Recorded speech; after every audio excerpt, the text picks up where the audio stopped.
Bismillahirrahmanirrahim. Bismillahirrahmanirrahim. I begin, as I always begin, in the name of Allah, whose grace I seek in this and all other matters. What a week, huh? Today is the new moon.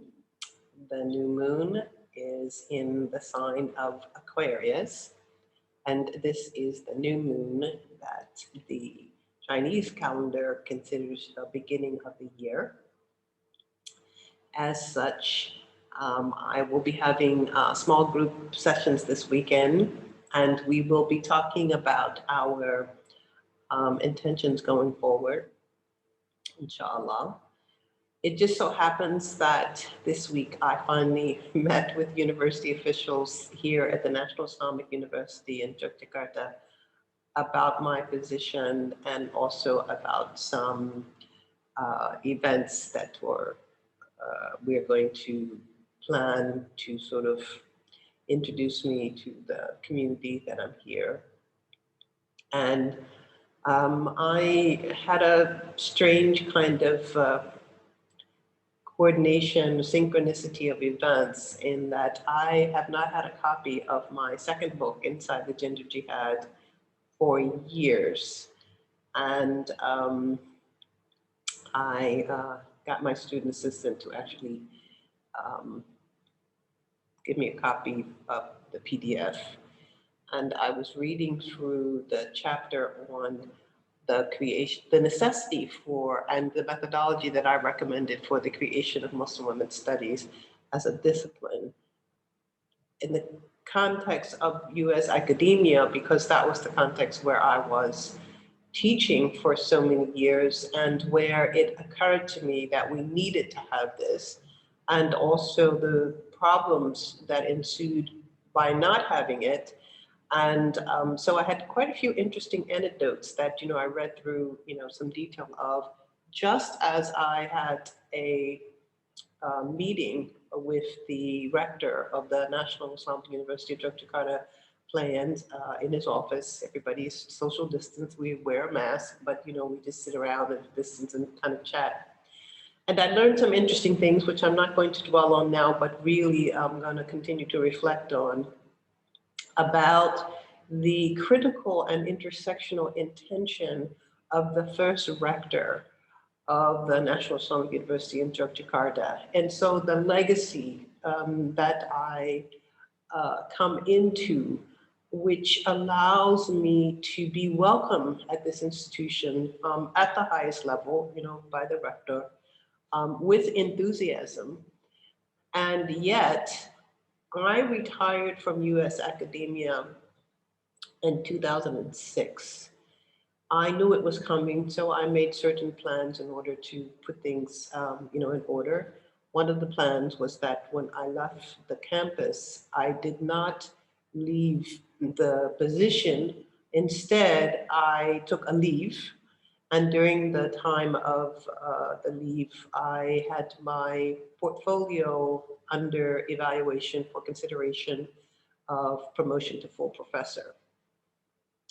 I did manage to be promoted to full professor, but there was a glitch along the way. And the glitch is very interesting because in every promotional evaluation, there were 3 facets of the portfolio that has to be examined differently. They usually ask one member of the evaluating committee to do each of these sections, and that is scholarship and research. That obviously includes publication, but also the impact of the particular candidate's work in their field.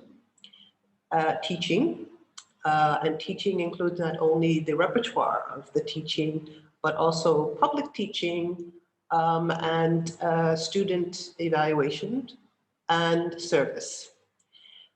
Traditionally, women and non-white academics are called to service more than their white and male counterparts, and yet it is often not recognized. In fact, a person cannot be promoted on the grounds of service. And also for my portfolio, in addition to the sector on public teaching, I had to make a special case for the appreciation of the public service that I do, because I had come to the university after I had begun my distinguished participation in activism for social justice in Islamic context. And so I kept an ongoing relationship internationally with issues related to my academic field. But I was on the initial run through from the committee, rejected by a vote against my scholarship.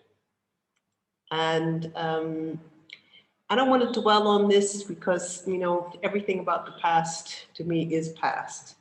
But the person who reviewed, who was responsible for that part, reviewed my copious numbers of publication, way more than he had actually, and made only one comment, literally, and that was that my second book, same one I'm rereading myself right now, had editorial mistakes, a number of them, and he said 0 about the content, he said 0 about the discipline, and he said 0 about you know, the topic of this discussion inadvertently, which was that one of the reasons why I left is that I did not see the establishment of new knowledge in Islam as part of US academia. And in particular, I recognize Islamic feminist thought as an area of new knowledge that, you know, I just couldn't see how long it would take before it would get established in the context of the US. And I left a job, which, I mean, I have to remind people, my upbringing was very poor. My father, you know, never made as many as $20,000 a year, and yet, you know, we were 8 children, and he was a benevolent patriarch who did not want my mother to work. So that meant that he was going to contribute all financially needed in order to raise that many children. And so we, you know, experienced, you know, homelessness, being evicted, lack of food, no means to be able to buy heat. I mean, I've, you know, experienced all those things growing up. So how could I, the only member of those 8 children who received a university degree, let alone 3 of them, Bachelor's of Science, Master's, and a PhD, how could I leave a job at an institution that did not require of me 40 hours a week? I mean, didn't have to clock in and then clock out after 8 hours every day for 5 days a week. And yet I earned more than, once again, my, you know, my other 7 brothers and sisters as an annual salary, and had benefits that none of them ever had. One brother worked for the post office, had some retirement benefits, but didn't have health benefits. They didn't have that then. Didn't have life insurance policy. They didn't have that then. So there's certain benefits and a great salary, and yet a very low amount of contact hours that were necessary in a job. How would I leave that job, except that I really felt the situation was hopeless in terms of my aspirations, you know, as a Muslim, as a woman, as a hijabi, as a Black person, as a US citizen, etc. How could I leave that, except that I really did, you know, see it as hopeless. And rereading that chapter with some of the anecdotes of the experiences that I had, and simply trying to get different sectors of US academia to consider the necessity and yet the tenuousness of an area such as Muslim women's studies. And finally, they got it. And so we do have Muslim women's studies. We have degree granting programs. We have subsections of the professional groups. It came about. I mention all that because my contract here includes the line item for the creation of queer Islamic studies and theology. And I am very enthusiastic about this possibility to be at a national Islamic university in a Muslim majority country. And when I was in the meeting with the rector, I was even more optimistic that this is going to come about because it's time. It's just time. The detailed consideration of matters of sexuality in traditional Islamic thought, notwithstanding, because that's already enough to say that it should already have been there, notwithstanding the intellectual, what Ramon Grosfogo calls epistemicides, the grotesque violation of intellectual thought that was a consequence of colonialism, creating for many people in the world in their academic and educational ventures a kind of catch-up against a standard that isn't sometimes even relevant to them, but against which they've always been measured, instead of a loving relationship that nurtures and enhances their own intellectual repertoire, their own epistemologies, cosmologies, theologies, and the like. We're still scrambling with that. So we missed on sustaining the trajectory of critical engagement with matters of sexuality and sexology that existed in Islamic traditional thought, through that transition to colonialism and the post-colonialism, phases that we're still grappling with. So not only is it part of our tradition, but we have this new and exciting sort of ethical consideration about identity. So I am very, very excited about this. I know it doesn't seem it. I'm so excited that sometimes I just, I just can't contain myself. And the reason why I can't contain myself is that I have to balance my enthusiasm with the fact that I'm very frustrated about my inability to move forward. And the reason I can't move forward is because it's not about me and because I'm not competent in terms of administrative stuff.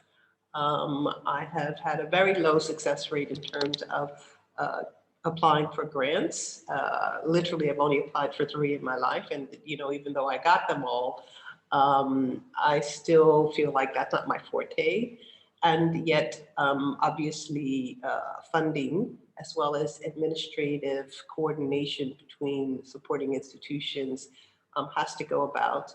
And so far, I keep bringing up the subject and I keep getting nice letters from people, but I'm not getting the technical stuff to really start hammering out the details of what this would mean. But the good news is this new moon, new Chinese New Year of the Ox, me starting a new contract, which is for initially for 2 years.